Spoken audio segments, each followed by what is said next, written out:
Living life, everyday, late at night, not okay.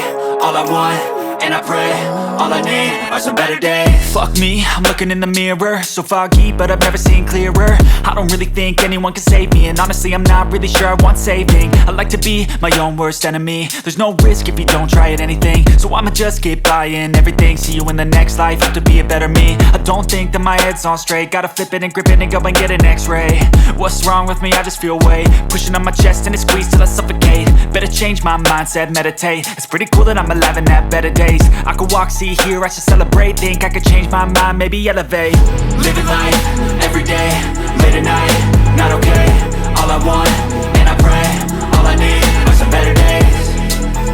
Yeah, all I need are some better days. Cause all I want, and I pray, I believe in the better days. I'm kinda stuck between a rock and a hard place. Do I work hard or live at my pace? You're only young once, yeah that's all great, but I also want a future where I'm okay. Living life is doing lots of cocaine. Wait no, it's living with no shame. Wait no, it's sleeping in on Sundays. I guess it's different for each of us and that's okay. Well I just wanna be happy, how to get there? Glad that you asked me. I think it's different for everyone. Some of us need work, others need fun. Some of us need purpose to overcome. But try to do what you love when it's said and done. Cause there's so many differences in each of us. Trust your gut, it can show you what you want. PlayStation